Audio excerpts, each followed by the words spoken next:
Hello दोस्तों, star classes में आप सभी का स्वागत है। आज हम लोग इस वीडियो में एक नए टॉपिक पर बात करेंगे।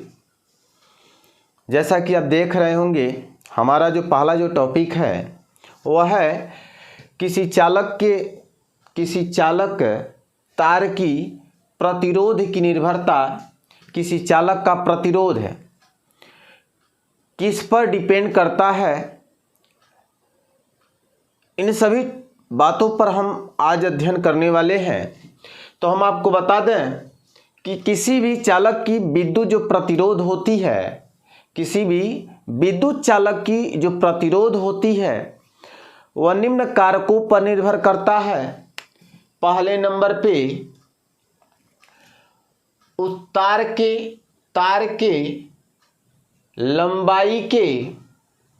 लंबाई के अनुक्रमानुपाती होता है। अनुक्रमानुपाती होता है, यानी कहने का तात्पर्य है कि किसी विद्युत चालक तार की विद्युत जो प्रतिरोध होता है वह तार के यानी चालक तार के लंबाई के अनुक्रमानुपाती होता है, अर्थात R प्रोपोर्शनल L। दूसरी बात, किसी चालक तार का जो प्रतिरोध होता है वह तार के मोटाई के व्युत्क्रमानुपाती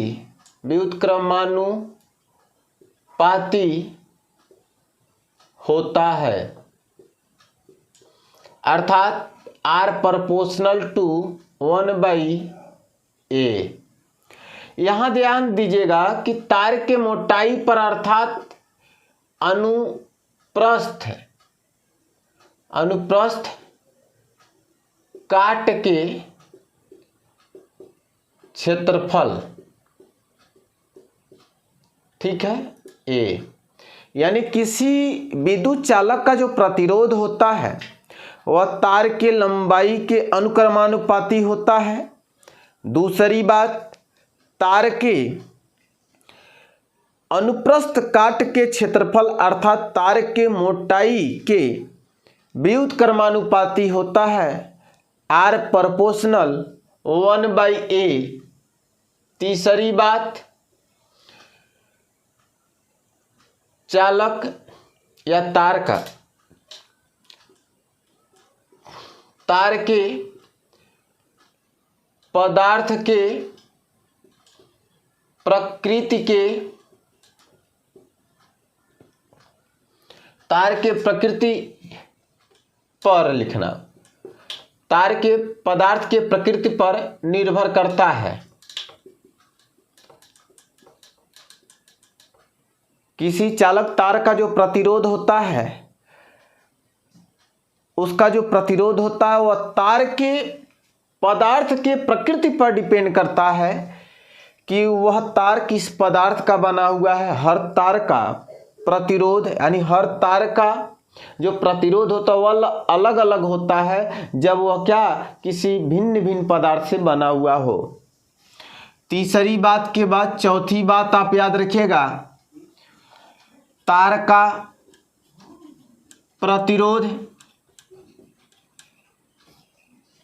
ताप पर निर्भर करता है। किसी चालक तार का जो प्रतिरोध होता है वह ताप पर निर्भर करता है, ठीक है। तो आप ध्यान से सब चीजों को समझते जाइए कि किसी चालक तार का जो प्रतिरोध होता है किस पर डिपेंड करता है, क्योंकि एग्जाम में कई बार यह पूछा गया है। समझ में आ रहा है ना? तो बताइएगा, किसी चालक तार का जो प्रतिरोध होता है वो निम्न कारकों पर, निम्न बातों पर निर्भर करता है। पहला नंबर कि किसी चालक तार का प्रतिरोध उस तार के लंबाई के अनुक्रमानुपाती। दूसरी बात, चालक तार के अनुप्रस्थ काट के क्षेत्रफल A के व्युत्क्रमानुपाती। तीसरी बात, तार के पदार्थ के प्रकृति पर निर्भर करता है कि वह तार किस पदार्थ का बना हुआ है। चौथी बात, तार का जो प्रतिरोध होता है वह ताप पर भी निर्भर करता है। यहाँ तो कोई दिक्कत तो है नहीं आपको। अब हम क्या करेंगे, यह मान लें पहला नियम है और ये मान लें दूसरा है, ठीक है। समीकरण 1 मान लें, समीकरण 2 मान लें। अब यहीं से एक बात हम आपको बता दें कि विशिष्ट प्रतिरोध वाली बात होती है। एक हेडिंग है विशिष्ट प्रतिरोध।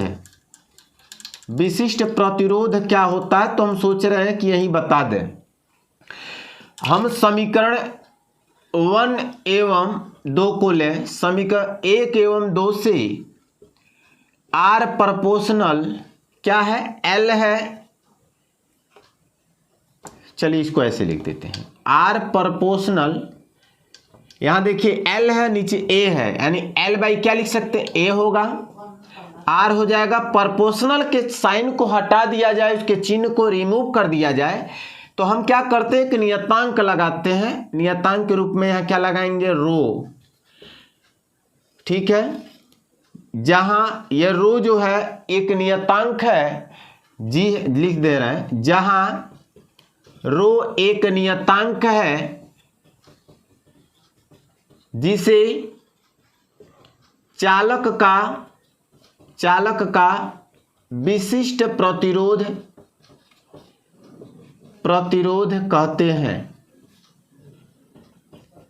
समझ में आ रहा है ना। तो आप, अगर आपसे पूछा जाए विशिष्ट प्रतिरोध, तो आप यहीं से रिजल्ट बना दीजिएगा कि R, हम जानते हैं कि किसी चालक तार का जो प्रतिरोध होता है तार के लंबाई के अनुक्रमानुपाती होता है, और तार के अनुप्रस्थ काट के क्षेत्रफल के व्युत्क्रमानुपाती होता है। उन दोनों नियमों को अगर हम क्या किया जाए, उन दोनों को समीकरण मानते हुए भी अगर मिला दिया जाए, कंबाइन कर दिया जाए, तो R proportional L by A हो जाएगा।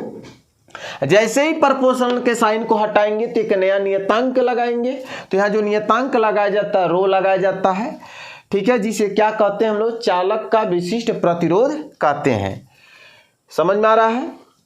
तो चलिए आगे बढ़ते हैं। इसके बाद हम लोग जानेंगे कि ओम का नियम क्या होता है, ठीक है।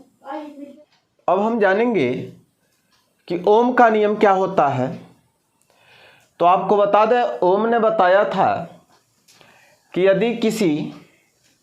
यदि किसी चालक की भौतिक अवस्था में, यदि किसी चालक की भौतिक अवस्था में, अर्थात लंबाई हुआ, तार का क्षेत्रफल हुआ, मोटाई हुआ, और क्या, तार की पदार्थ हुआ, ताप हुआ, इनमें अगर हम कोई परिवर्तन न करें, इनमें कोई परिवर्तन न करें, तो चालक के सिरों के बीच का विभवांतर उसमें बहने वाली धारा I के समानुपाती होता है। उसमें बहने वाली धारा I के समानुपाती होता है, या आप अनुक्रमानुपाती होता है कह सकते हैं, ठीक है। तो हम बोर्ड पे लिख दे रहे हैं, यदि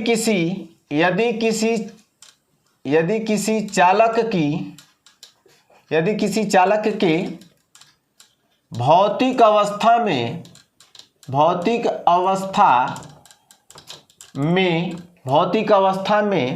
अर्थात लंबाई, उस तार के पदार्थ की प्रकृति, ताप, तार की मोटाई में परिवर्तन न करें, यदि किसी चालक की भौतिक अवस्था अपरिवर्तित रहे, लिखिए अपरिवर्तित रहे, यदि किसी चालक की भौतिक अवस्था अपरिवर्तित रहे, तो चालक के सिरों के बीच का विद्युत विभवांतर उसमें बहने वाली विद्युत धारा के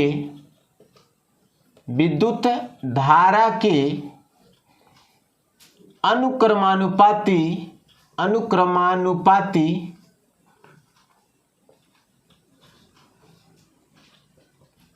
होती है। यदि किसी चालक की भौतिक अवस्था भौतिक अवस्था मतलब लंबाई हुआ, तार की मोटाई हुआ, तार की ताप हुआ, तार की पदार्थ की प्रकृति हुआ, यानी उन पर अगर हम उनमें कोई परिवर्तन न करें, उनमें कोई छेड़छाड़ न करें, तो उस चालक के सिरों के जो बीच का विभवांतर होता, वैद्युत विभवांतर, ठीक है, वह उसमें बहने वाली, उस चालक में बहने वाली विद्युत धारा के अनुक्रमानुपाती होती है। यदि चालक के सिरों के बीच का विद्युत विभवांतर भी तथा भी हो तथा उसमें बहने वाली विद्युत धारा आई हो तो भी प्रोपोर्शनल टू आई। तो ओम के नियम से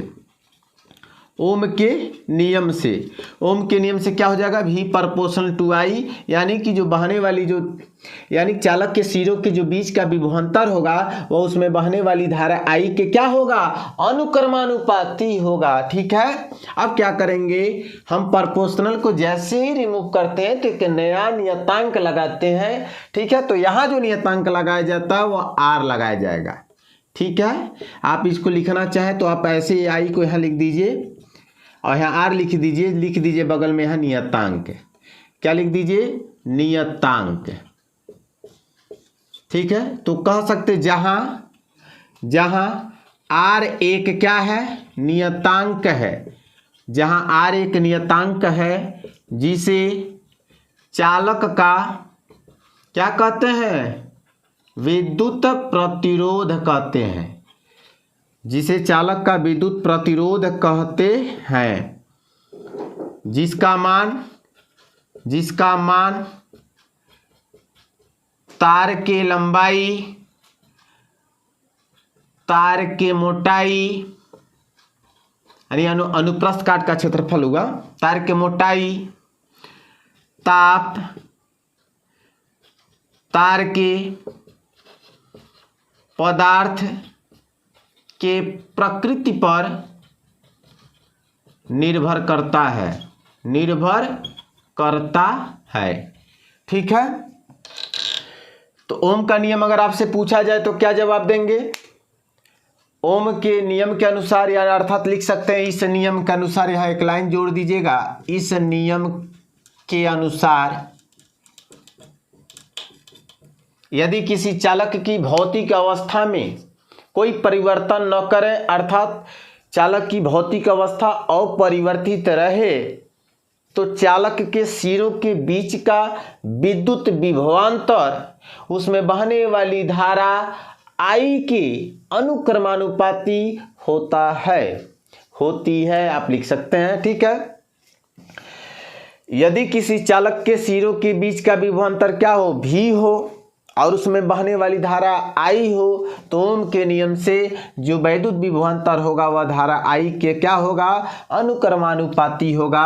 अब हम क्या करें, प्रोपोर्शनल का साइन हटा देंगे, एक नियतांक लगाएंगे। यार आप कुछ इस प्रकार से इसको यहाँ लिख दीजिएगा, यानी आई को यहाँ लिख देंगे b/i, जहाँ आर एक नियतांक है जिसे क्या कहते हैं, चालक का हम विद्युत प्रतिरोध कहते हैं, जिसका मान तार की लंबाई, तार की मोटाई, तार के पदार्थ की प्रकृति पर निर्भर करता है, ताप पर भी निर्भर करता है। ठीक है, समझ में आ रहा ना।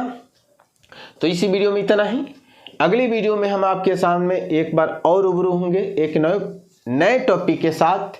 तब तक के लिए जय हिंद, जय भारत।